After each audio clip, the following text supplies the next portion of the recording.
اعوذ باللہ من الشیطان الرجیم بسم اللہ الرحمن الرحیم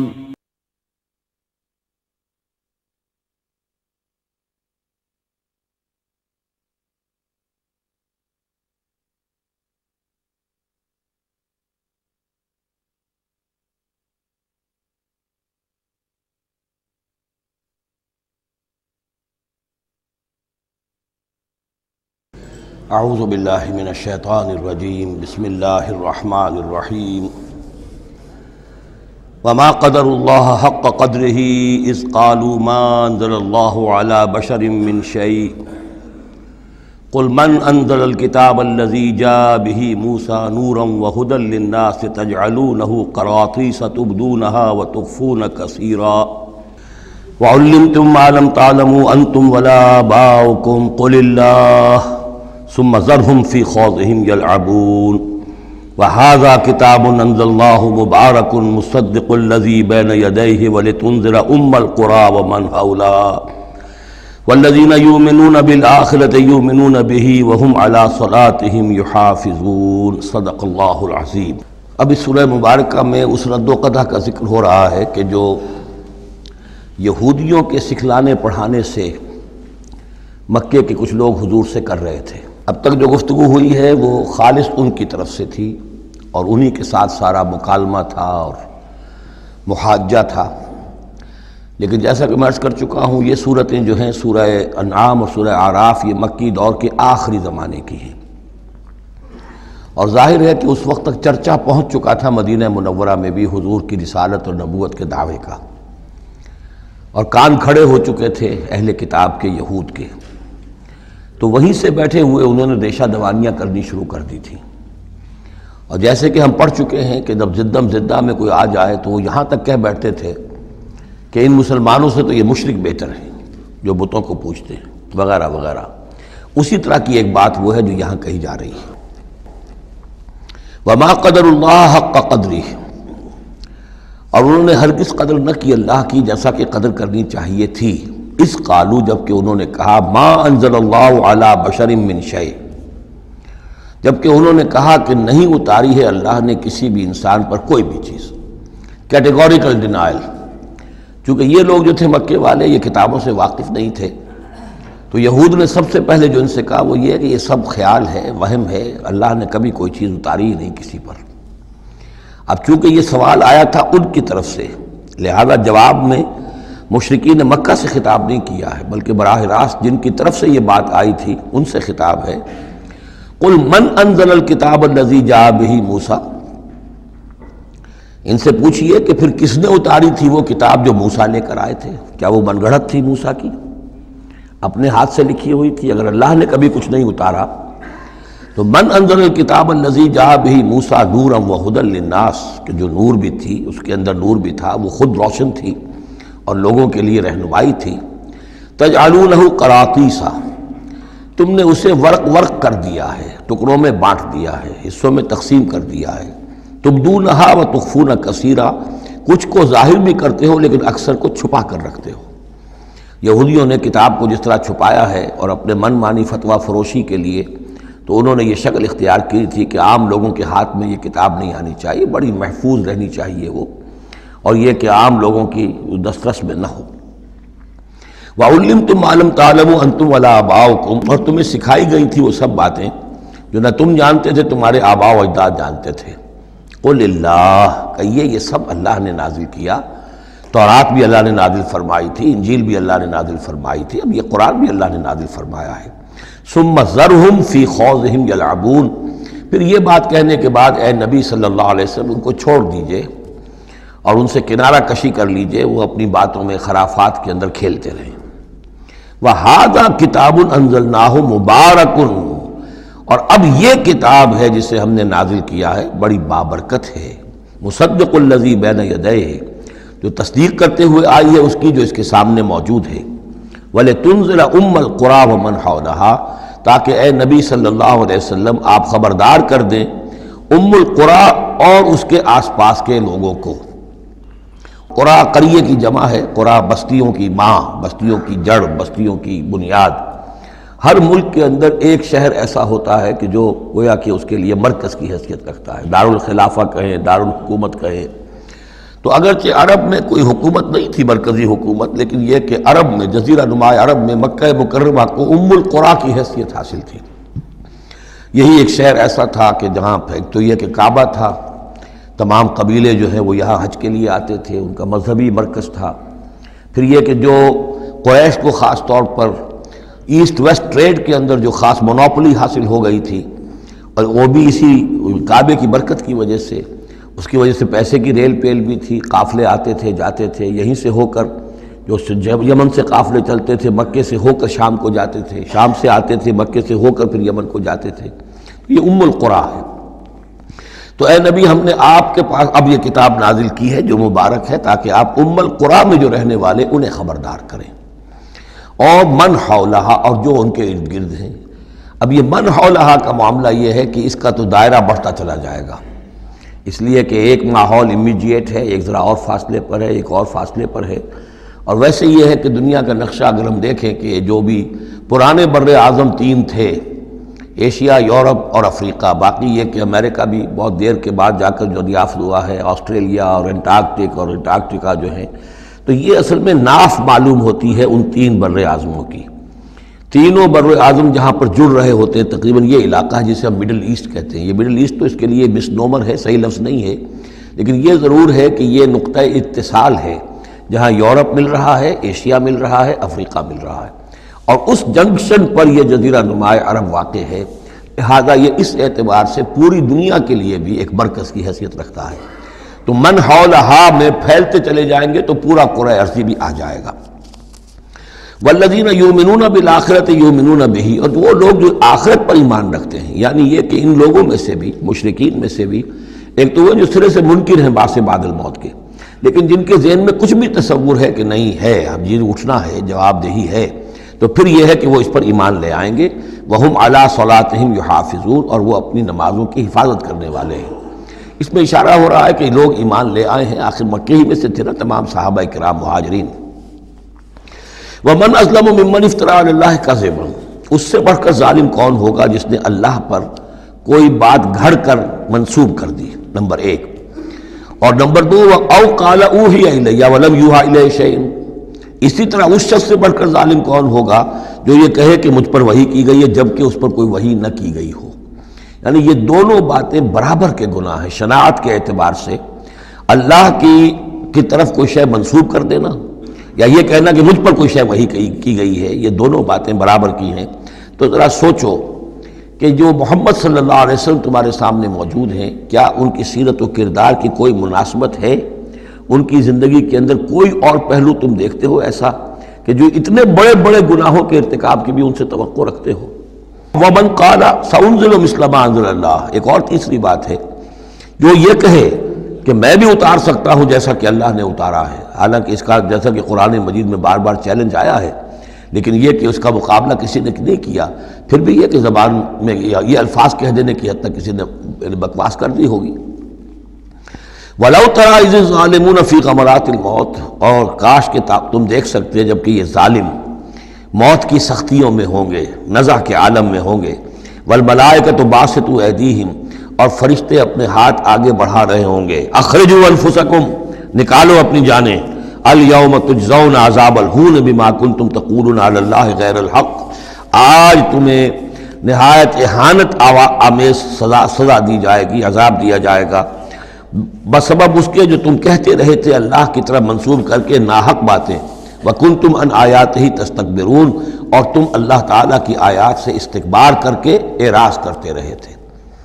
وَلَقَدْ جِئْتُمُونَا فُرَادًا، اور پھر قیامت کے دن کہا جائے گا آ گئے ہو ہمارے پاس اکیلے اکیلے، کوئی تمہارے ساتھ لاؤ لشکر نہیں، کوئی تمہارے ساتھ ساز و سامان نہیں، تمہارے وہ خدم و حشم نہیں، کوئی تمہارے حمایتی نہیں، کوئی جماعت و جمعیت نہیں، کیونکہ یہ بات آگے بھی کہی گئی ہے سورہ مریم میں، وَكُلُّهُمْ آتِيهِ يَوْمَ الْقِيَامَةِ فَرْدًا، قیامت کے دن ہر شخص کا جو محاسبہ انفرادی حیثیت میں ہوگا، اور ظاہر بات ہے اکیلا آدمی کھڑا ہوگا، نہ اس کے رشتہ دار ہیں، نہ ماں باپ ہیں، نہ اولاد ہیں، نہ بیوی ہے، نہ بیوی کے ساتھ اس کا شوہر ہے، اور نہ ساز و سامان ہے، خدم و حشم ہے، کچھ بھی نہیں۔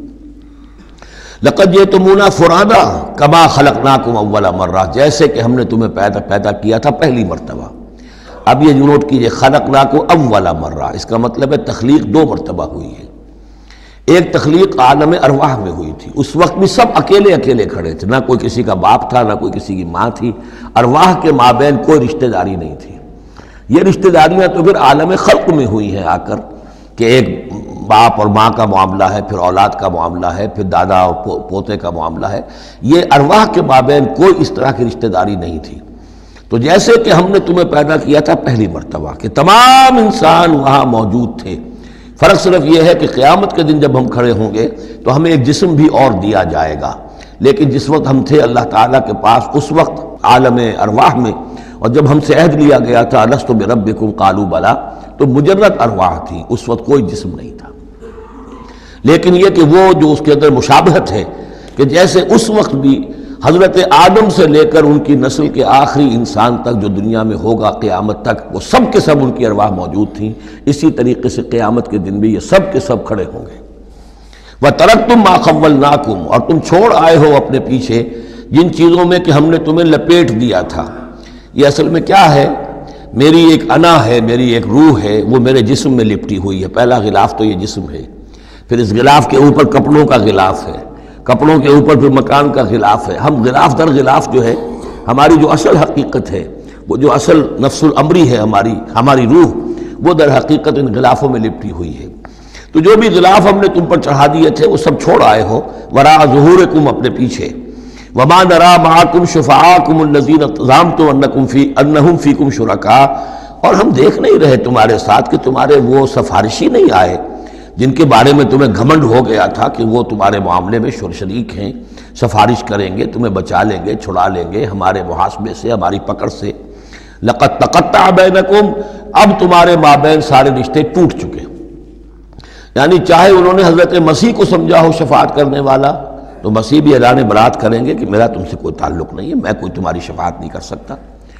کسی نے شیخ عبد القادر جیلانی کو سمجھا ہو تو وہ بھی اعلان برات کریں گے۔ باقی موہوم جو ہے لات عزا منات، وہ کس بلا کا نام ہے یہ تو ہم جانتے ہی نہیں، لیکن جن کو اولیاء اللہ کو، انبیاء کو یا ملائکہ کو اگر سمجھا گیا تھا تو وہ بھی قد تقطع بینہم، وہ سارے رشتے جو ہیں وہ کٹ جائیں گے۔ قد تقطع بینکم وضل عنکم ما کنتم تزعمون، اور اب سب ہوا ہو گئی ہیں، وہ چیزیں گم ہو گئی ہیں، تم سے جاتی رہیں جن کا کہ تم زوم کیا کرتے تھے، جن کے سہارے پر تم حرام خوریاں کر رہے تھے۔ ان اللہ فالق الحب والنوا، یقیناً اللہ ہی ہے کہ جو دانے اور گٹھلی کو پھاڑتا ہے۔ دیکھیے عالم خلق کے اندر کیا شکل ہو رہی ہے کہ دانہ زمین میں ڈالا آپ نے، وہ پھٹتا ہے، اس میں سے دو کونپلیں سی نکلتی ہیں، یا آم کی گٹھلی ہے زمین میں دبائی ہے، گٹھلی پھٹے گی، اس میں سے دو پتے نکلیں گے۔ یہ کون کر رہا ہے؟ اگرچہ بظاہر خود بخود ہو رہا ہے، جو بھی اللہ تعالیٰ نے فزیکل اور کیمیکل چینجز کے یہاں پہ قوانین بنا دیے ہیں اس کے تحت ہو رہا ہے، لیکن کرنے والا کون ہے؟ فاعل حقیقی کون ہے؟ جیسا کہ شیخ عبد القادر جیلانی ہی کا نام آیا تھا رحمۃ اللہ علیہ، تو انہوں نے اپنے جو وصایا ہیں ان میں بڑا پیارا جملہ لکھا ہے کہ میرے بچے، اپنے بچے کے لیے وصیت لکھی تھی، اس حقیقت کو ہر وقت مستحضر رکھنا کہ لا فاعل فی الحقیقت ولا مؤثر الا اللہ، حقیقت میں مؤثر اور فاعل اللہ کے سوا کوئی نہیں۔ تاثیر ہے تو اس کی بنا پر ہے، اس کے اذن سے ہے۔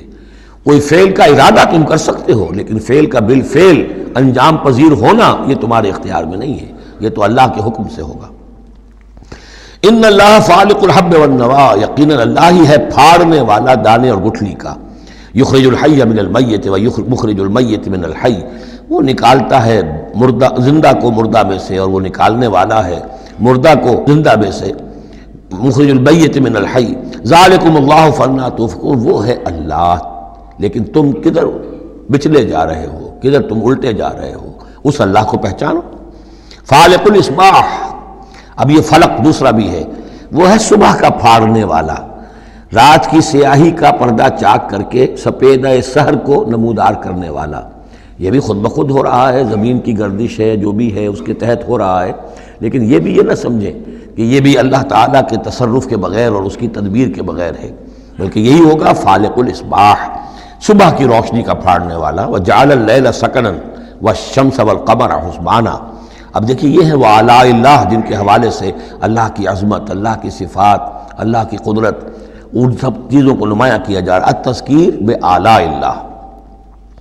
وجعل اللیل سکنا، اس نے بنا دیا ہے رات کو سکون کی جگہ، سکون کا وقت۔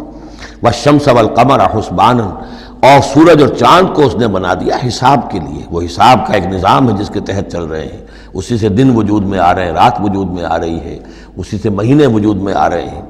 ذالک تقدیر العزیز العلیم، یہ اندازہ ہے مقرر کیا ہوا اس ہستی کا جو العزیز ہے اور العلیم ہے، زبردست ہے اور سب کچھ جاننے والی ہے۔ وَهُوَ الَّذِي جَعَلَ لَكُمُ النُّجُومَ لِتَهْتَدُوا بِهَا فِي ظُلُمَاتِ الْبَرِّ وَالْبَحْرِ، اور وہی ہے کہ جس نے ستاروں کو بنا دیا ہے تمہارے لیے کہ ان سے تم راستہ پاؤ۔ اندھیری راتوں کے اندر قافلے چلتے تھے تو ستاروں سے وہ سمت معین کر کے چلتے تھے، اسی طریقے سے جہاز رانی ہوتی تھی سمندر میں تو آپ کو معلوم ہے ستاروں ہی سے وہ اپنا رخ معین کرتے تھے۔ لِتَهْتَدُوا بِهَا فِي ظُلُمَاتِ الْبَرِّ وَالْبَحْرِ، خشکی اور سمندر کی تاریکیوں میں تم ان ستاروں سے راستہ پاتے ہو۔ قد فصلنا الآیات لقوم یعلمون، ہم نے تو اپنی آیات کو واضح کر دیا، اس کی تفصیل بیان کر دی، کھول کھول کر بیان کیا ان لوگوں کے لیے جو علم رکھتے ہیں یا جو علم حاصل کرنا چاہیں۔ وَهُوَ الَّذِي أَنشَأَكُم مِّن نَّفْسٍ وَاحِدَةٍ، اور وہی ہے کہ جس نے تمہیں اٹھایا ایک جان سے۔ یہ سب جو ہے ظاہر بات ہے کہ ایک جان سے بنا ہے، یہ بھی پوری کی پوری یہ جو نسل انسانی بنی ہے وہ ایک جان سے بنی ہے۔ اس میں یہ بھی ہو سکتا ہے کہ مراد حضرت آدم علیہ السلام ہو، اور یہ بھی ہو سکتا ہے اگر کوئی حقیقت ہے ایولیوشن تھیوری میں تو اس کو آپ ٹریس کریں اور امیبا تک لے جائیں، وہ بھی ایک جان ہے۔ اس جان سے ہی پھر مختلف ارتقائی مراحل طے کرتے ہوئے، اس میں پہلے کوئی سیکس نہیں تھا، پھر ہوتے ہوتے سیکس ظاہر ہوا، تو اسی سے خلق منہا زوجہا والی بات جو ہے، اور اس پر ڈاکٹر رفیع الدین مرحوم نے قرآن اور علم جدید جو ان کی کتاب ہے اس میں بہت عمدہ تحقیق ان کی ہے، اور مولانا امین اصغر اصلاحی صاحب نے بھی اس کی تصویر کی ہے۔ تو جن لوگوں کو دلچسپی ہو اس کتاب کا مطالعہ کریں کہ یہ ایک جان سے پیدا کرنے کا مطلب کیا ہے۔ فَمُسْتَقَرٌّ وَمُسْتَوْدَعٌ، اس نے بنایا تمہیں ایک جان سے، لیکن پھر یہ کہ تمہارے لیے ایک تو مستقل ٹھکانہ ہے اور ایک ہے کچھ دیر کے لیے امانت کے طور پر رکھے جانے کی جگہ۔ اب یہ مستقر کیا ہے، مستودع کیا ہے، اس میں تین قول ہیں مفسرین کے۔ پہلا قول تو یہ ہے کہ مستقر تو ہے دنیا، یہاں ہم آئے ہیں، لیکن مستودع کیا تھا، تھوڑی دیر کے لیے جو میں رہا ہوں اپنی والدہ محترمہ کے بطن میں رہا ہوں، تو وہ رحم مادر جو ہے وہ مستودع تھا، کچھ دیر کے لیے وہاں امانتاً انسان رہتا ہے اور پھر وہ دنیا میں آتا ہے، وہ مستقر ہے۔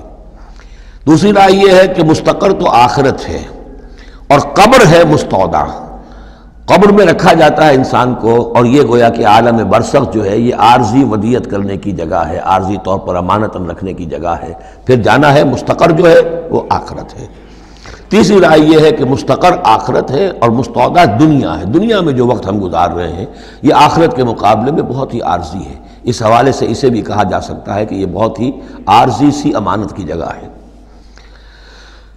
قد فصلنا الآیات لقوم یفقہون، ہم نے تو اپنی آیات کو واضح کر دیا ہے اور تفصیل بیان کر دی ہے ان لوگوں کے لیے جو تفقہ سے کام لیں، غور کریں، سوچیں سمجھیں۔ وَهُوَ الَّذِي أَنزَلَ مِنَ السَّمَاءِ مَاءً، اور وہی ہے کہ جس نے اتارا ہے آسمان سے یا بلندی سے پانی۔ فَأَخْرَجْنَا بِهِ نَبَاتَ كُلِّ شَيْءٍ، پھر ہم نے نکال دیا اس کے ذریعے سے ہر شے کی نباتات، اگنے والی ہر شے جو ہے نباتات زمین سے نکالی۔ فَأَخْرَجْنَا مِنْهُ، تو ہم نے اس کے ذریعے نکالے اس میں سے خضراً، سرسبز کھیتی، نخرج منہ حبا متراکبا، جس میں سے ہم نکالتے ہیں کہ جو دانے ہیں ایک دوسرے کے اوپر چڑھے ہوئے ہیں۔ اب سٹا ہے تو چاہے وہ کوئی کسی بھی یعنی اس کا ہے اناج کا، اب کس طریقے سے کہ دانے کے اوپر دانہ چڑھا ہوا ہوتا ہے، حبا متراکبا، یہ دانے ایک دوسرے کے اوپر چڑھے ہوئے ہوتے ہیں۔ وَمِنَ النَّخْلِ مِنْ طَلْعِهَا قِنْوَانٌ دَانِيَةٌ، اور کھجور کے گابھے میں سے گوشے ہوتے ہیں کہ جو لٹکتے ہوئے ہوتے ہیں۔ وَجَنَّاتٍ مِّنْ أَعْنَابٍ، اور باغات ہم نے بنا دیے ہیں جو کہ کھجور انگوروں کے ہیں۔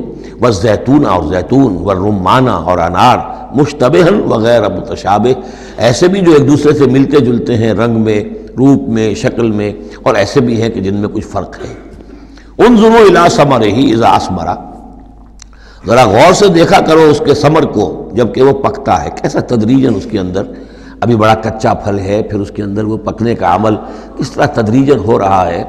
انظروا الی ثمرہ، ان ثمرات کو دیکھا کرو، اذا اسمرا جب کہ وہ پکتے ہیں پھل لاتے ہیں، وینعہ اور اس کے پکنے کو بھی دیکھو، اذا اینعا یہ گویا کہ یہاں محذوف ہوگا، وینعہ اذا اینعا، انظروا الی ثمرہ اذا اسمرا دیکھو اس کے پھل لانے کو جب کہ وہ پھل لائے، وینعہ اذا اینعا اور اس کے پکنے کو دیکھو کس طرح تدریجاً وہ پکتا ہے۔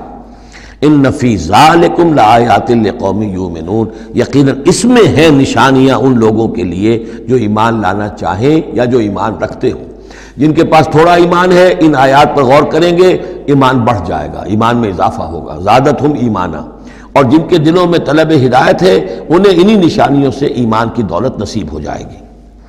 وجعلوا للہ شرکاء الجن، اور انہوں نے اللہ کے شریک بنا دیا جنات کو، وخلقہم وخرقوا لہ بنینا، حالانکہ اللہ نے ان کو بھی پیدا کیا ہے، جیسے انسانوں کو پیدا کیا جنات کو پیدا کیا۔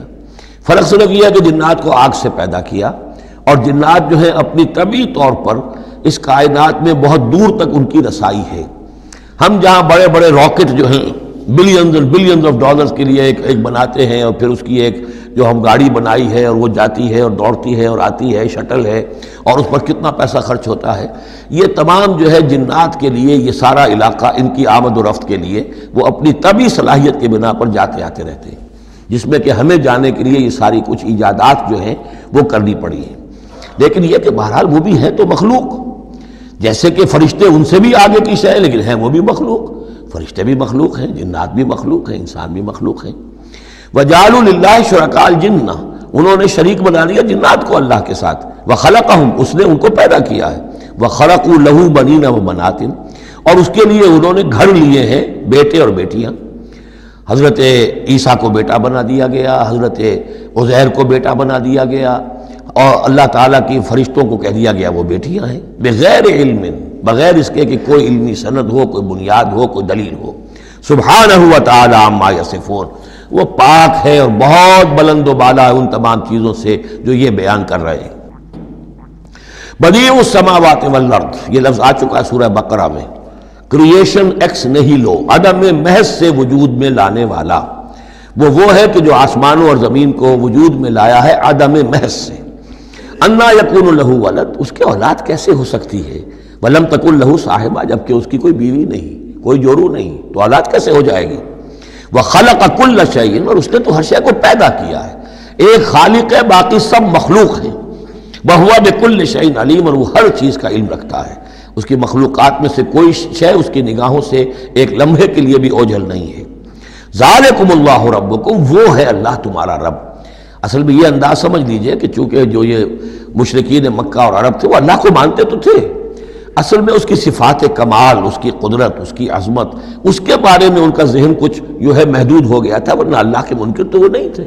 ذالکم اللہ ربکم، دیکھو جس اللہ کو تم مانتے ہو وہ ہے وہ اللہ جس کی یہ شان ہے، تم نے اس کی اصل حقیقت کو نہیں پہچانا، تم نے اس کو جو ہے بہت ہی کمزور اور ضعیف سی کوئی شخصیت سمجھا ہے کہ جس کے اوپر کوئی دباؤ ڈال کر بھی اپنی بات منوا لے گا۔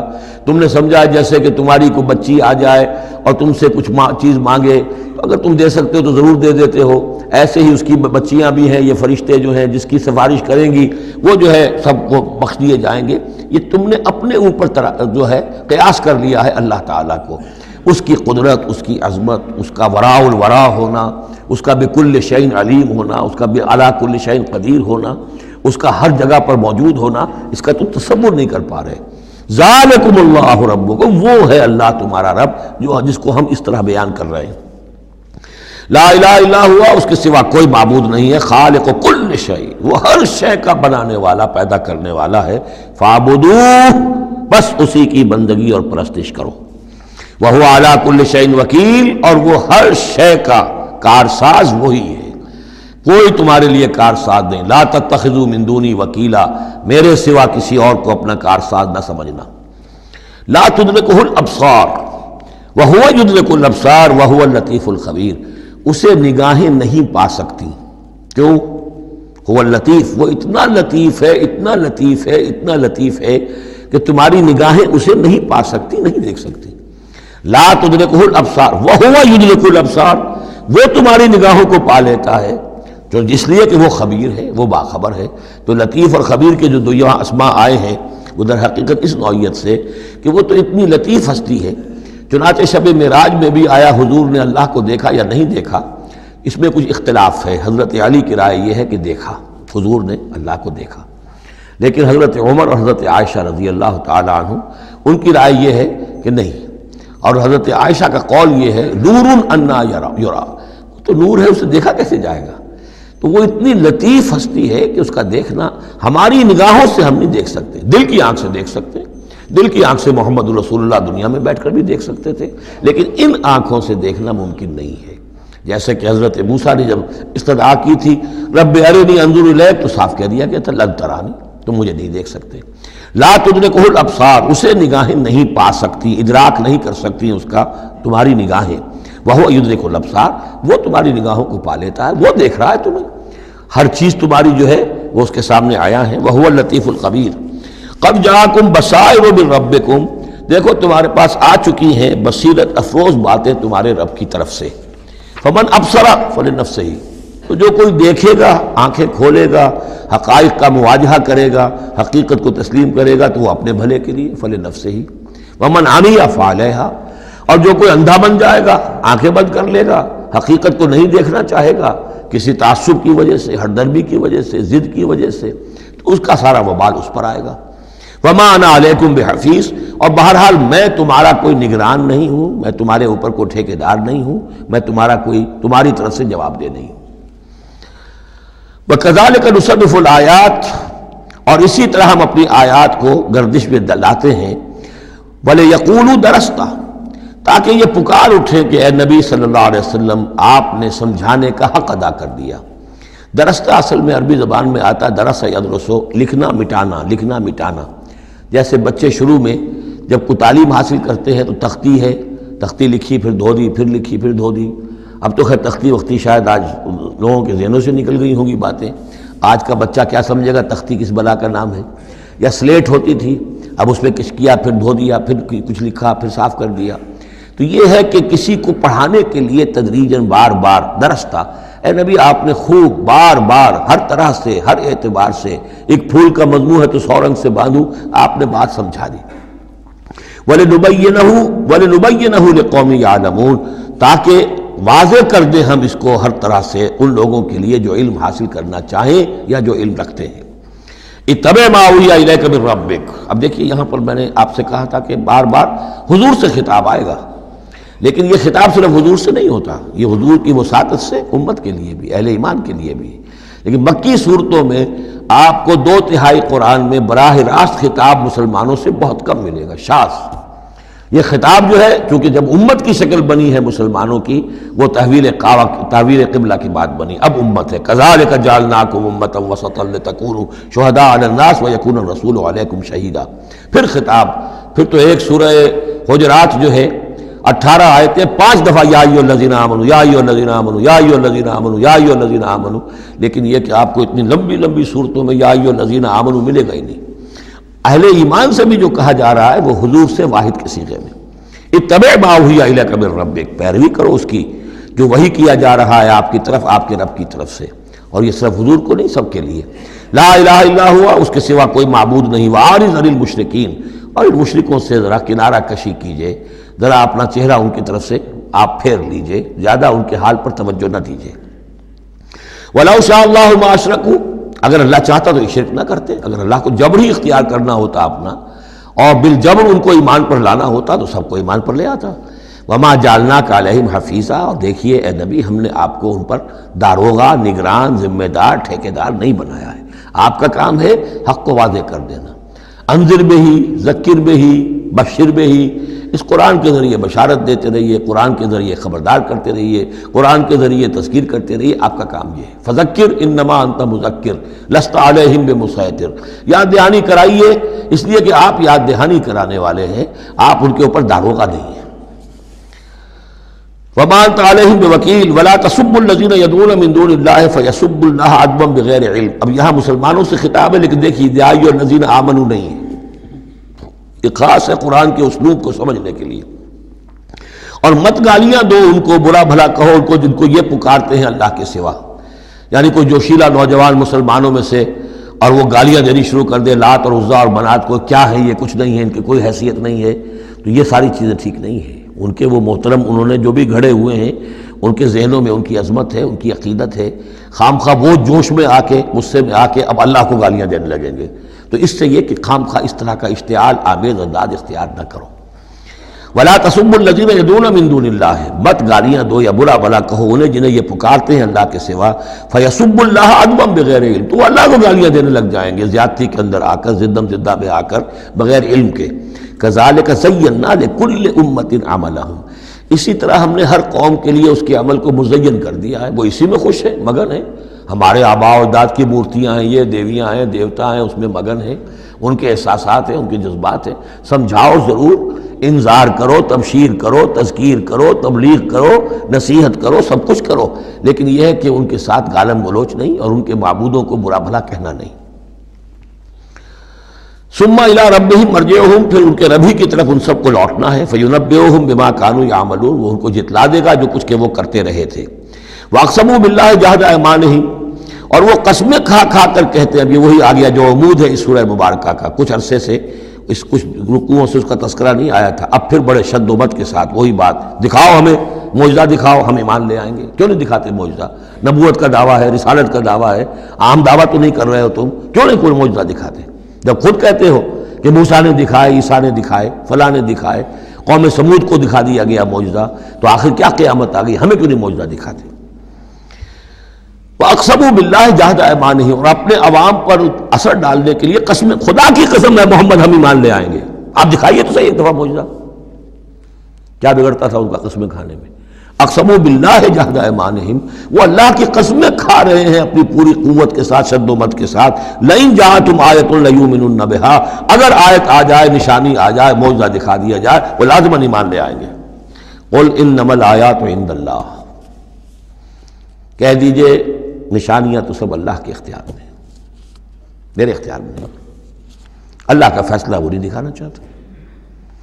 اب اس میں جو اثر پڑ سکتا تھا اہل ایمان پر، اس کا جواب ہے آگے، وما یشعرکم، اے مسلمانوں تمہیں کیا پتہ ہے، انہا اذا جاءت لا یؤمنون، جب وہ نشانی آ جائے گی تب بھی یہ نہیں مانیں گے، لیکن ان کی مہلت ختم ہو جائے گی، پھر وہ عذاب فوری طور پر آ جائے گا۔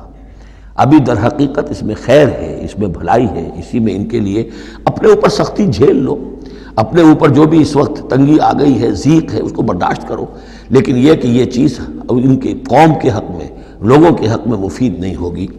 اور اب جو آیت آئی ہے وہ بہت ہی اہم ہے، وَنُقَلِّبُ أَفْئِدَتَهُمْ وَأَبْصَارَهُمْ كَمَا لَمْ يُؤْمِنُوا بِهِ أَوَّلَ مَرَّةٍ، ہم ان کے دلوں کو الٹ دیں گے، ان کی نگاہوں کو الٹ دیں گے، اس لیے کہ وہ ایمان نہیں لائے تھے پہلی مرتبہ۔ دیکھیے یہ قاعدہ قانون اب اچھی طرح سمجھ لیجئے جو سورہ بقرہ کے شروع ہی میں آ گیا تھا پہلے رکوع میں۔ انسان کا معاملہ یہ ہے کہ اللہ تعالیٰ نے اسے جو صلاحیتیں دی ہیں، اگر وہ اس کو استعمال کرے گا تو اس صلاحیت میں اضافہ ہوتا ہے۔ آپ علم جو ہے لوگوں کو سکھائیں گے، آپ کے علم میں اضافہ ہوگا۔ آپ آنکھ کا استعمال کریں گے، آنکھ کی بصارت برقرار رہے گی۔ پٹی باندھ دیجئے آنکھ پر، 2-4 مہینے تک پٹی بندھی رہے، بصارت زائل ہو جائے گی۔ اس جوڑ کا کام ہے کہ یہ چلے، حرکت کرے، اس کے اوپر آپ پلاسٹر لگا دیجئے، کئی مہینے لگا رہے، اس کی حرکت ختم ہو جائے گی، لاک ہو جائے گا۔ جو صلاحیت اللہ نے دی ہے اس کا استعمال نہیں ہوگا تو وہ ہوتے ہوتے وہ صلاحیت پھر زائل ہو جاتی ہے، ضائع ہو جاتی ہے، سلب ہو جاتی ہے۔ ایک باطنی صلاحیت ہے حق کو پہچاننے کی، میرے اندر وہ صلاحیت ہے، مجھ پہ حق منکشف ہوا اور میرے دل نے گواہی دی حق ہے، میں نے اس کو دیکھنے سے انکار کر دیا، نہیں مانوں گا میں، ضد کی وجہ سے، تعصب کی وجہ سے، ہٹ درمی کی وجہ سے۔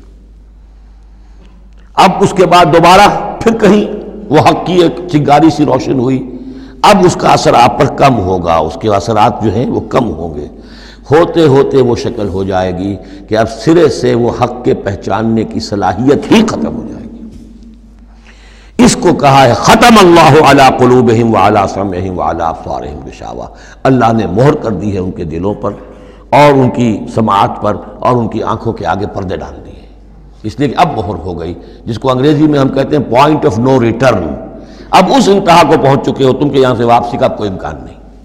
ہر معاملے میں کوئی ایک وقت ہوتا ہے کہ ابھی آپ واپس جا سکتے ہیں، کوئی پسپائی کوئی اختیار کر سکتے ہیں، کوئی واپس جا سکتے ہیں، کوئی شرافت کے ساتھ کہیں جو ہے وہ آپ ریٹریکٹ کر سکتے ہیں اپنے سٹیپس کو، ایک حد کے بعد پھر ممکن نہیں ہوتا۔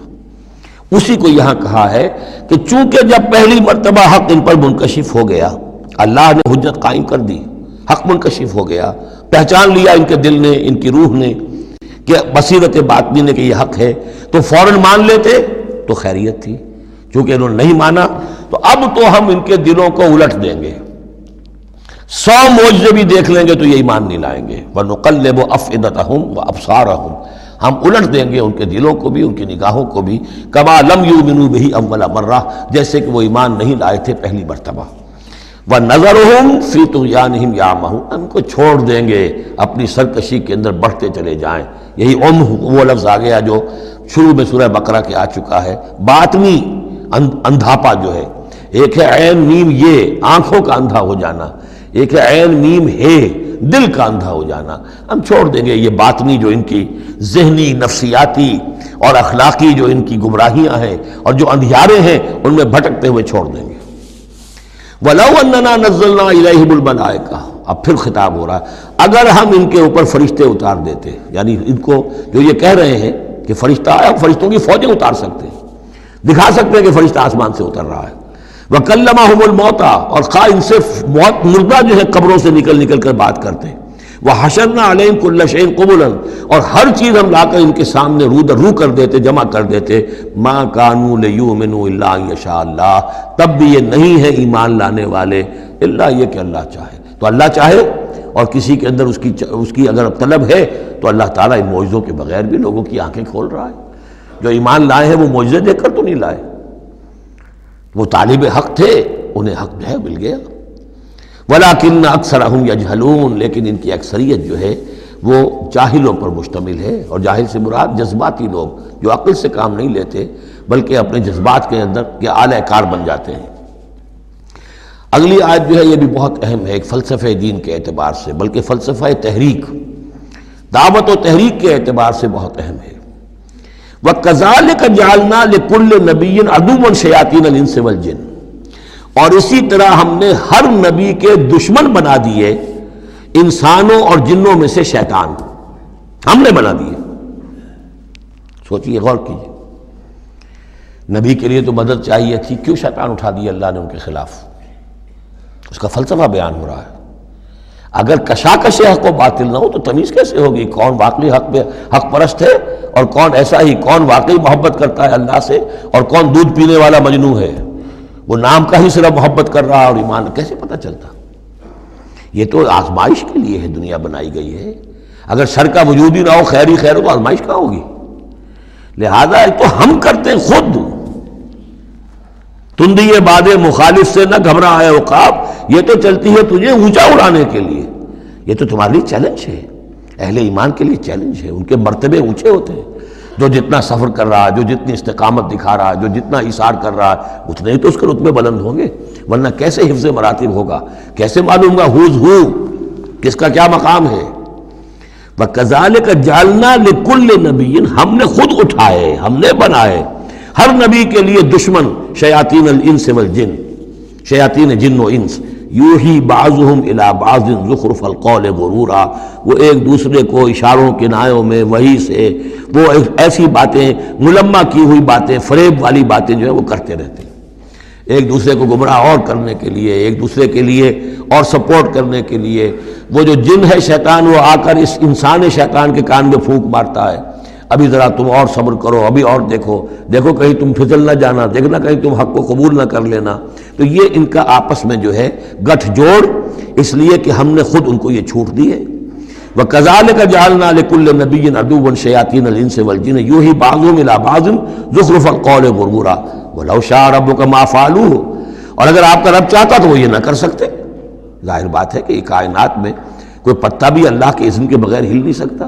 ابو جہل کی کیا مجال تھی کہ حضرت سمیہ کو شہید کر دیتا؟ ہے کون وہ؟ لیکن یہ تو اللہ کی طرف سے اجازت ہے، اس کا ہاتھ شل ہو جاتا، وہ ہاتھ جو اٹھا ہے برچا لے کر ان کی شرمگاہ میں مارنے کے لیے، تو کیا وہ ہاتھ وہیں کا وہیں شل نہ ہو جاتا اللہ کے حکم سے؟ لیکن نہیں، اذن رب ہے، ٹھیک ہے، ہماری اس بندی کو آزما لو جتنا آزمانا ہے، لیکن جتنا تم آزما رہے ہو تمہیں کیا اندازہ ہوگا اس کے رتبے جو ہے ہمارے ہاں کتنے بلند سے بلند تر ہوتے چلے جا رہے ہیں، تم کیا جانو؟ یا لیت قومی یعلمون بما غفر لی ربی وجعلنی من المکرمین، کاش میری قوم کو معلوم ہو جائے، میری بیوی رو رہی ہوگی، میرے بچے رو رہے ہوں گے کہ ہمارا باپ جو ہے وہ شہید کر دیا گیا، کاش وہ جان سکتے کہ مجھے میرے رب نے کیا میرا اعزاز فرمایا ہے، میں یہاں کس عیش و آرام میں ہوں، ان کے رونے کا کیا سوال، وہ خوشیاں مناتے ہیں۔ تو یہ صورتحال ہے۔ وَلَوْ شَاءَ رَبُّكَ مَا فَعَلُوهُ فَذَرْهُمْ وَمَا يَفْتَرُونَ، تو چھوڑیے آپ ان کو، جو یہ افتراء کر رہے ہیں کرنے دیجئے، یہ ہماری سنت ہے، ہمارا طریقہ ہے، ہمارا فلسفہ یہی ہے۔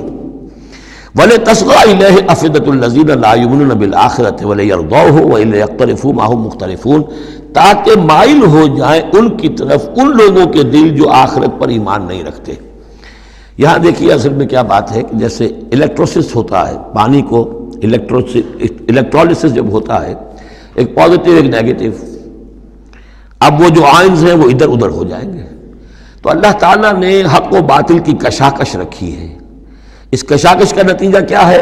آئونائزیشن ہو جائے گی، حق اور باطل کا جو ہے، حق والے ادھر کو جمع ہو جائیں گے، باطل والے ادھر جمع ہو جائیں گے، اور اس کے لیے جو ہے یہ اس معاشرے کے اندر، انسانی معاشرے کے اندر یہ تقسیم، یہ تمییز، جیسے کہ ہم سورہ آل عمران میں پڑھ چکے ہیں، حتیٰ یمیز الخبیث من الطیب، یہ خبیث اور طیب جو ہے گڈمڈ ہوئے ہیں، یہ آزمائشیں آتی ہیں، تکلیفیں آتی ہیں، امتحانات آتے ہیں، تو خبیث علیحدہ اور طیب علیحدہ، منافق علیحدہ، صاحب ایمان علیحدہ۔ تو فرمایا لِتَصْغَىٰ إِلَيْهِ أَفْئِدَةُ الَّذِينَ لَا يُؤْمِنُونَ بِالْآخِرَةِ، تاکہ اس کی طرف ان شیاطین جن و انس کی جو باتیں ہیں پھیلائی ہوئی، ان کی طرف متوجہ ہو جائیں، مائل ہو جائیں ان لوگوں کے دل جو آخرت پر ایمان نہیں رکھتے، وَلِيَرْضَوْهُ، اور تاکہ وہ اس کو پسند بھی کریں، اور پھر وہ جو بھی اپنے برے اعمال کا جو انبار جمع کرنا چاہتے ہیں جمع کر لیں، وَلِيَقْتَرِفُوا مَا هُمْ مُقْتَرِفُونَ۔ أَفَغَيْرَ اللَّهِ أَبْتَغِي حَكَمًا، پھر وہی سوال اسی طرح میں نے کہا تھا، سرچنگ کویسچن، کیا تم چاہتے ہو میں اللہ کے سوا کسی کو حکم بناؤں اپنا؟ اب پس منظر میں وہ ہے کہ اللہ کو مانتے تھے، تم کیا چاہتے ہو؟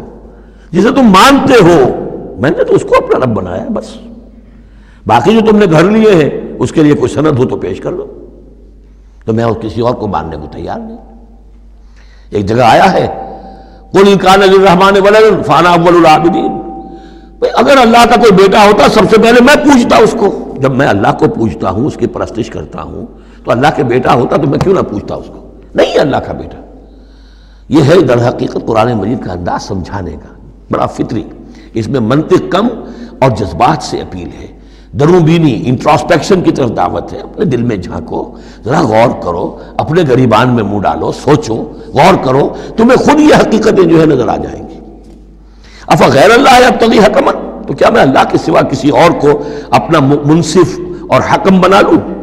وَهُوَ الَّذِي أَنزَلَ إِلَيْكُمُ الْكِتَابَ مُفَصَّلًا، جبکہ وہ تو وہ ہے کہ جس نے تمہاری طرف ایک بڑی مفصل کتاب نازل کر دی ہے، کتنی واضح کتاب نازل کر دی ہے۔ وَالَّذِينَ آتَيْنَاهُمُ الْكِتَابَ يَعْلَمُونَ أَنَّهُ مُنَزَّلٌ مِّن رَّبِّكَ، اور جنہیں ہم نے کتاب دی تھی پہلے وہ جانتے ہیں، دلوں میں جانتے ہیں، زبان سے مانے یا نہ مانے، کہ یہ منزل ہے، یہ نازل کی گئی ہے من ربک، آپ کے رب کی طرف سے اے نبی، بالحق، حق کے ساتھ، فلا تکونن من الممترین، تو ہرگز نہ ہو جانا شک کرنے والوں میں۔ وتمت کلمۃ ربک صدقا وعدلا، اور آپ کے رب کی بات تو سچائی اور عدل پر مبنی ہونے کے اعتبار سے درجہ تمام و کمال کو پہنچ چکی ہے۔ تمت کلمۃ ربک، تیرے رب کی بات پوری ہو چکی، مکمل ہو چکی۔ الیوم اکملت لکم دینکم واتممت علیکم نعمتی وتمت کلمۃ ربک صدقا وعدلا، اس کی ہر بات صداقت پر اور ہر بات اس کی عدل پر مبنی ہے، اور اس اعتبار سے وہ نقطہ کمال کو پہنچ چکی ہے۔ لا مبدل لکلماتہ، اس کی باتوں کا کوئی بدلنے والا نہیں۔ وہو السمیع العلیم، وہ سب کچھ سننے والا اور جاننے والا ہے۔ وَإِن تُطِعْ أَكْثَرَ مَنْ فِي الْأَرْضِ يُضِلُّوكَ عَنْ سَبِيلِ اللَّهِ، اور اگر تم پیروی کرو گے زمین میں بسنے والوں کی اکثریت کی، تو وہ تو تمہیں اللہ کے راستے سے لازماً گمراہ کر دے گی۔ یہ بڑی اہم آیت ہے قرآن مجید کی جدید جمہوری نظام کی نفی کے لیے۔ جمہوریت ایک طرز حکومت ہے کہ جس میں بندوں کو گنا کرتے ہیں، تولا نہیں کرتے۔ قرآن کہہ رہا ہے زمین کی اکثریت جو ہے، اگر تو فیصلہ کن یہی بات ہے اکثریت کدھر اقلیت کدھر، تو اکثریت تو دنیا میں ہمیشہ باطل پرستوں کی رہی ہے۔ دور صحابہ میں صحابہ کتنے تھے؟ پوری دنیا کی آبادی کے حساب سے گنتی کیجئے، لاکھ میں ایک نہیں بنے گا۔ اس حوالے سے غور کریں۔ ان تطع اکثر من فی الارض یضلوک عن سبیل اللہ، اصل بات کیا ہے؟ ہاں ایک جگہ اکثریت آ سکتی ہے، موٹی موٹی باتیں جو دین کی ہیں وہ تو اس بنیاد پر مانی جائیں گی کہ اللہ اور اس کے رسول نے یہ فرمایا ہے، یہ لینڈ مارکس ہیں۔ اس کے اندر اندر مباحات کے درمیان فیصلہ اکثریت کی بنیاد پر کر لیا جائے۔ شراب حرام ہے وہ تو سرو نہیں کی جا سکتی، آپ کے ہاں کوئی دعوت ہونی ہے، کوئی تقریب ہے، اب اس میں سوچ رہے ہیں کہ کیا سرو کیا جائے، بھئی شراب تو حرام ہے، اللہ اور اس کے رسول کا حکم ہے، وہ تو سرو نہیں ہو سکتی۔ اب یہ کہ شربت جو ہے روح افزا سرو کیا جائے یا 7 اپ یا اسپرائٹ سرو کیا جائے، یہ مباحات میں سے یا اکثریت کا فیصلہ کر لیجئے، کوئی بات نہیں، جو اکثریت کی رائے ہو۔ لیکن ایبسولوٹ اتھارٹی اکثریت کے پاس، ساورنٹی اکثریت کے پاس، انا للہ و انا الیہ راجعون۔ وَإِن تُطِعْ أَكْثَرَ مَن فِي الْأَرْضِ يُضِلُّوكَ عَن سَبِيلِ اللَّهِ، ساورنٹی اللہ کے پاس رہے گی، اس کا حکم اپنی جگہ پر، باقی مباحات کے دائرے میں آپ اکثریت کی رائے پر بھی چل سکتے ہیں۔ إِن يَتَّبِعُونَ إِلَّا الظَّنَّ، یہ نہیں پیروی کر رہے مگر صرف ظن و تخمین کی، اٹکل پچوں کی۔ وَإِنْهُمْ إِلَّا يَخْرُصُونَ، اور یہ نہیں کچھ کر رہے سوائے اس کے کہ کچھ اندازے انہوں نے مقرر کیے ہیں۔ ان ربک هو اعلم من يضل عن سبیلہ، آپ کا رب خوب واقف ہے ان سے کہ جو اس کے راستے سے بھٹک چکے ہیں۔ وهو اعلم بالمہتدین، اور وہ خوب واقف ہے ان سے بھی جو ہدایت کی راہ پر ہیں۔ فَكُلُوا مِمَّا ذُكِرَ اسْمُ اللَّهِ عَلَيْهِ إِن كُنتُم بِآيَاتِهِ مُؤْمِنُونَ، تو کھاؤ ان چیزوں میں سے جن پر اللہ کا نام لیا گیا ہے اگر تم اس کی آیات پر ایمان رکھتے ہو۔ یہ پھر وہی جو عرب کے اندر مشرکوں میں جو جاہلی تصورات تھے، توہمات تھے، تو ان کو پھر رد کرنے کے لیے، بلکہ پھر نہیں کہنا چاہیے، یہ تو مکی صورتیں ہیں، یہ کام تو ہو چکا تھا، باقی یہ کہ وہ تو جو بھی آخری پھر ٹچز تھے وہ سورہ مائدہ وغیرہ میں دیے گئے ہیں۔ وَمَا لَكُمْ أَلَّا تَأْكُلُوا مِمَّا ذُكِرَ اسْمُ اللَّهِ عَلَيْهِ، یہ تم نے جو بنا لی ہیں چیزیں، اب ان کے اوپر چاہے وہ حام اور صائبہ اور یہ وسیلہ اور یہ وہ کوئی شے اللہ نے مقرر نہیں کی ہے، ان کو ذبح کرو، حلال جانور ہے، اونٹ ہے، کچھ اور ہے، اس کو حلال کر سکتے ہو، اللہ کا نام لو اور کھاؤ۔ وَمَا لَكُمْ أَلَّا تَأْكُلُوا مِمَّا ذُكِرَ اسْمُ اللَّهِ عَلَيْهِ وَقَدْ فَصَّلَ لَكُمْ مَا حَرَّمَ عَلَيْكُمْ، جبکہ اللہ تعالیٰ تفصیل بیان کر چکا ہے تمہارے لیے وہ ان چیزوں کی جو حرام کی گئی ہیں۔ یہ سورۃ النحل کے اندر بھی یہ مضمون چونکہ آیا تھا، وہ آگے چل کر پڑھیں گے 14ویں پارے میں، لہذا وہ صورت اس سے پہلے نازل ہوئی ہے، لہذا فرمایا جا رہا کہ وہ تمہارے اوپر اس کی تفصیل پہلے ہی بیان کی جا چکی ہے۔ إِلَّا مَا اضْطُرِرْتُمْ إِلَيْهِ، اس میں بھی تمہارے لیے گنجائش ہے کہ اگر اضطرار ہے، جان پر بنی ہوئی ہے، بھوک سے جان نکل رہی ہے، تو ان حرام چیزوں میں سے بھی کچھ کھا کر جان بچائی جا سکتی ہے۔ وَإِنَّ كَثِيرًا لَيُضِلُّونَ بِأَهْوَائِهِمْ بِغَيْرِ عِلْمٍ، اور اکثر لوگ جو ہیں وہ بغیر کسی تحقیق کے، بغیر علم کے، اپنی خواہشات کی بنا پر لوگوں کو گمراہ کرتے پھرتے ہیں۔ ان ربک هو اعلم بالمعتدین، اور یقیناً تیرا رب خوب جانتا ہے ان حد سے تجاوز کرنے والوں کو۔ وَذَرُوا ظَاهِرَ الْإِثْمِ وَبَاطِنَهُ، اور چھوڑ دو، تعلق منقطع کر لو ہر طرح کے گناہ سے، چاہے وہ کھلا ہو یا چھپا ہو۔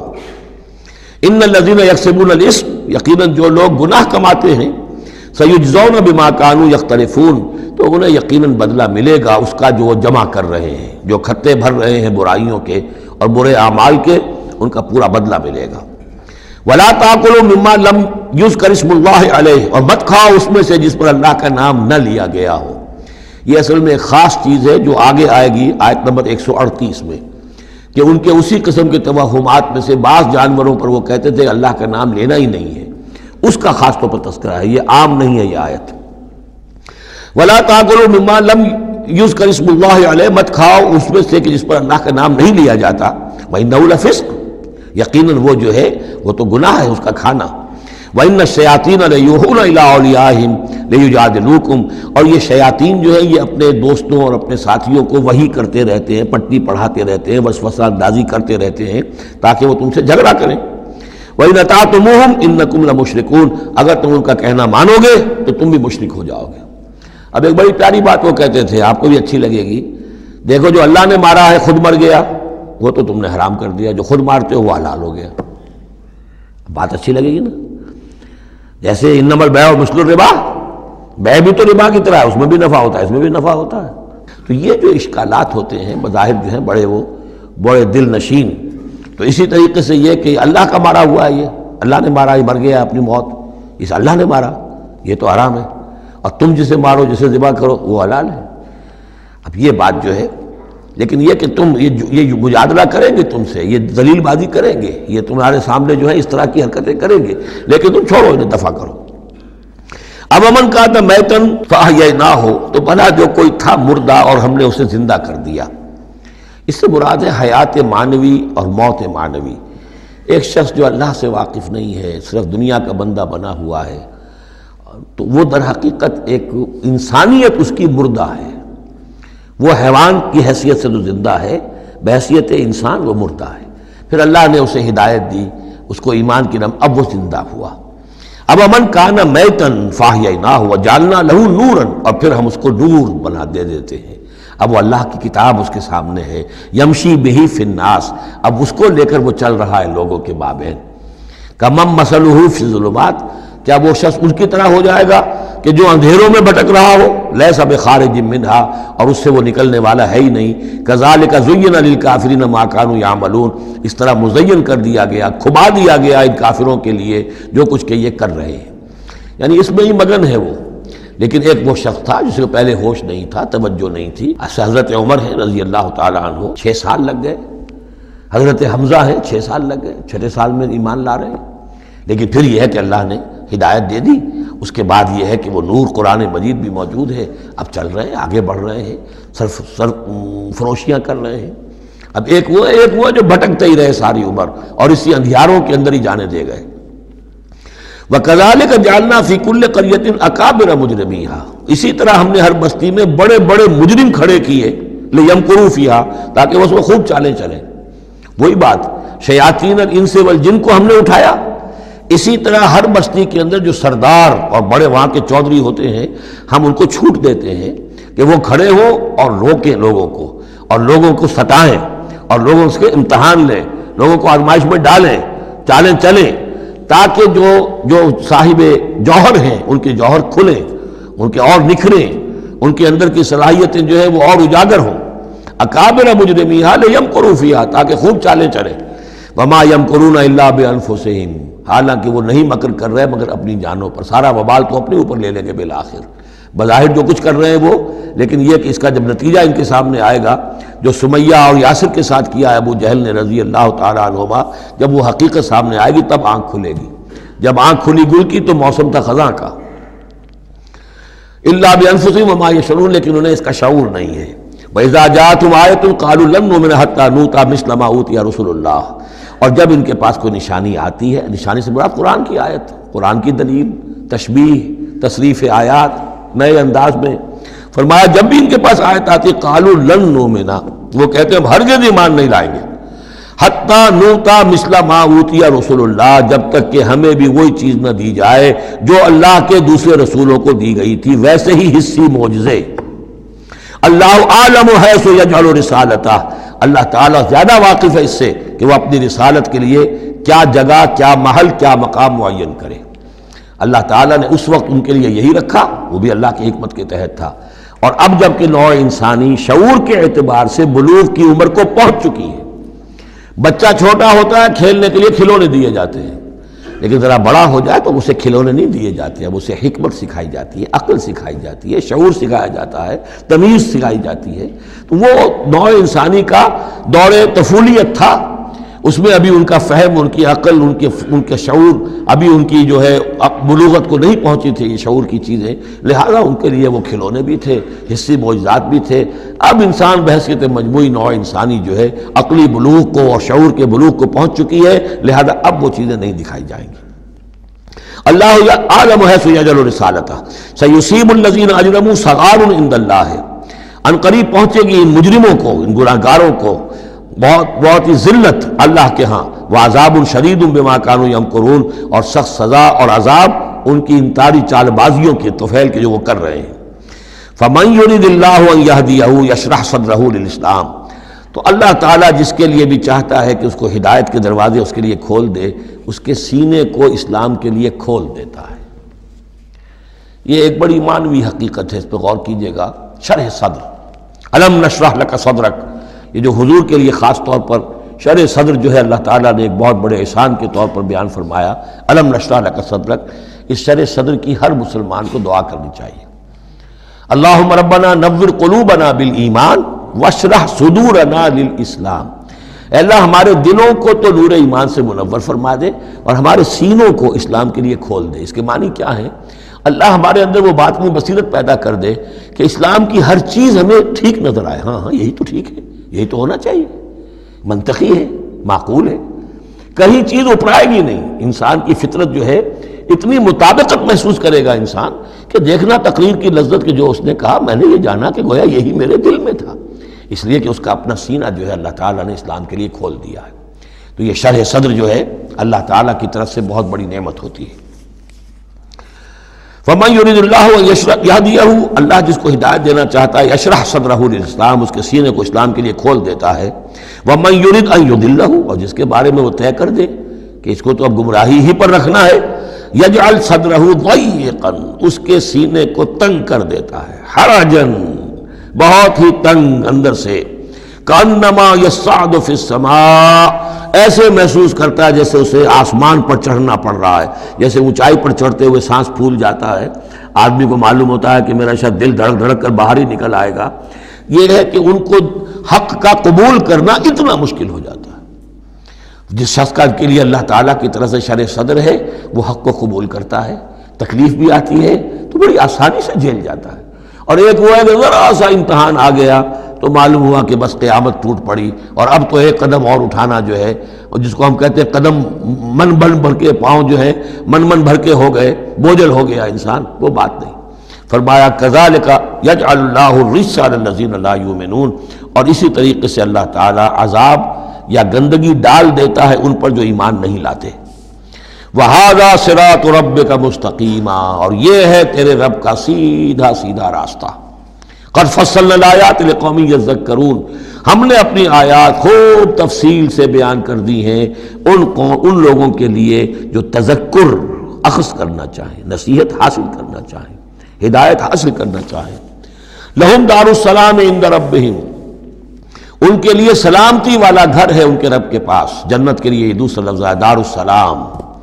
وَهُوَ وَلِيُّهُمْ، وہی ان کا مددگار ہے، پشت پناہ ہے، وہی ان کا حمایتی ہے، ان کا دوست ہے۔ بما كانوا يعملون، بسبب ان کے عمل کے، وہ جو عمل کر رہے ہیں انہوں نے اللہ کی دوستی ارم کی ہے، انہوں نے اپنی قربانیوں سے، اپنے ایثار سے، اپنی محنتوں سے جو جد و جہد کی ہے، جو مشقتیں جھیلی ہیں، تو انہوں نے بما كانوا يعملون، اس کی وجہ سے وہ گویا کہ اللہ تعالیٰ کی دوستی کے مستحق ہو گئے ہیں۔ وَهُوَ وَلِيُّهُمْ بِمَا كَانُوا يَعْمَلُونَ وَيَوْمَ يَحْشُرُهُمْ جَمِيعًا، اور جس دن کہ وہ جمع کرے گا ان کو سب کو، یا معاشر الجن، اللہ تعالیٰ فرمائے گا اے جنوں کی جماعت، قد استکثرتم من الانس، واقعتاً تم نے تو انسانوں میں سے بہتوں کو ہتھیا لیا۔ جو کہا تھا اس جن بڑے جن نے، عزازیل نے، کہ تو دیکھے گا وما تجد اکثرهم شاکرین، کہ ان کی اکثریت شکر کرنے والی نہیں ہو گئی، تو گویا کہ ایک طرح کا شاباش جو ہے اللہ تعالیٰ کی طرف سے ان کو دی جائے گی۔ یا معاشر الجن قد استکثرتم من الانس، تم نے تو بہت سے انسانوں کو ہتھیا لیا۔ وقال اولیاؤہ من الانس، اور جو ان کے ساتھی تھے انسانوں میں سے، ان کی غیرت ذرا جاگے گی کہ اللہ تعالیٰ نے یہ کیا کہہ دیا کہ ان جنات نے ہمیں جو ہے ہتھیا لیا اور شکار کر لیا۔ ربنا، وہ یہ کہیں گے ربنا استمتع بعضنا ببعض، پروردگار ہم میں سے بعض نے بعض سے فائدہ اٹھایا، ہم ان سے کام لیتے رہے، یہ ہم سے کام لیتے رہے، ہم نے ان کو موکل بنایا، ان کے ذریعے سے غیب کی خبریں، کہانت کی دکانیں چمکائیں۔ قال اولیاء من الانس ربنا استمتع بعضنا ببعض وبلغنا اجلنا الذي اجلت لنا، اور اب ہم اپنی اس مدت کو پہنچ چکے جو تو نے ہمارے لیے مقرر کر دی تھی۔ قال النار مسواکم، اللہ فرمائے گا اب آگ ہے تمہارا ٹھکانہ، خالدین فیہا الا ما شاء اللہ، اب تم رہو گے اسی میں ہمیشہ ہمیش سوائے اس کے جو اللہ چاہے۔ ان ربک حکیم علیم، یقیناً تیرا رب حکیم اور علیم ہے۔ وکذالک نولی بعض الظالمین بعضا بما كانوا یکسبون، اور اسی طرح ہم ساتھی بنا دیتے ہیں اور ملا دیتے ہیں بعض ظالموں کو بعض ظالموں کے ساتھ ان کے کرتوتوں کی وجہ سے، ان کی کبائی کی وجہ سے۔ بارک اللہ لی ولکم فی القرآن العظیم ونفعنی وإیاکم بالآیات والذکر الحکیم۔